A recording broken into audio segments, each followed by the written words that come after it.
I often wonder why the chosen ones in the Bible struggled so much.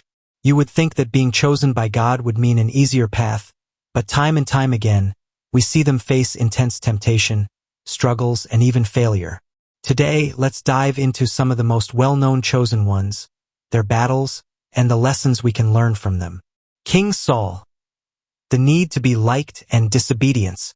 Let's start with King Saul. He was handpicked by God to lead Israel, anointed by the prophet Samuel.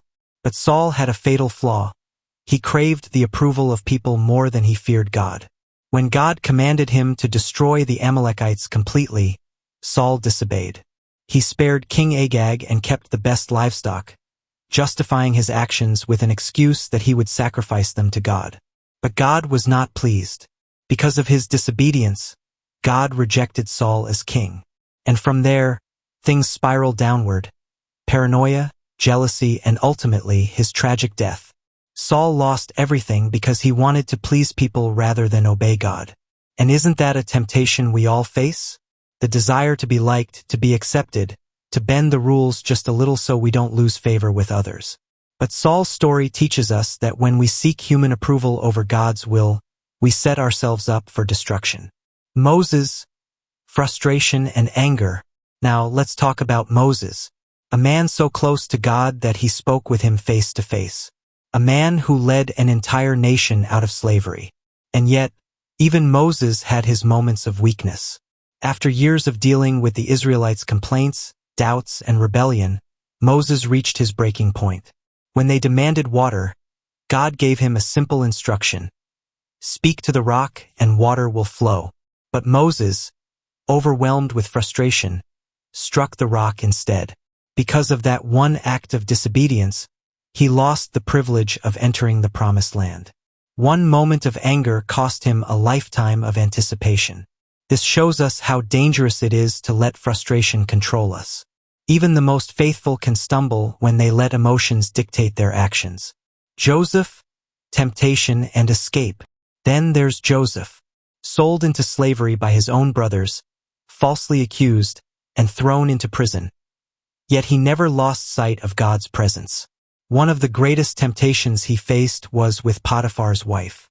She desired him, pursued him relentlessly, but Joseph refused to betray his master and, more importantly, his God. When she grabbed his cloak, he didn't try to argue or negotiate. He ran. Sometimes the best way to overcome temptation is not to fight it but to flee from it. Because of his faithfulness, God eventually raised Joseph to the highest position in Egypt, second only to Pharaoh. David and Bathsheba, sin and consequences. Now let's contrast that with King David, a man after God's own heart, yet even he was not immune to temptation. One evening he saw Bathsheba, another man's wife, and instead of looking away, he indulged his desires. One sin led to another: adultery, deception, and finally murder. Unlike Saul, when David was confronted, he repented. God forgave him, but his sin carried consequences. The curse on his household was heavy. His own son Absalom tried to kill him, incest and betrayal ran through his family, and blood never ceased in his lineage. David was forgiven, but his choices left scars for generations. Samson and Delilah. Strength turned weakness. And then we have Samson, a man blessed with supernatural strength, chosen as a judge over Israel. But his downfall was his weakness for women, specifically Delilah. She was persistent, and instead of walking away, Samson played with fire. Eventually, he revealed the secret of his strength, and it cost him everything. Blinded, humiliated, and imprisoned, Samson only regained his strength in his final moments when he called upon God. His story reminds us that no matter how gifted or strong we are, unchecked desires can lead to downfall. But even in his last breath, God granted him redemption. Other chosen ones and temptations. We see this pattern repeated throughout the Bible. Solomon, the wisest man, fell into idolatry because of his many wives.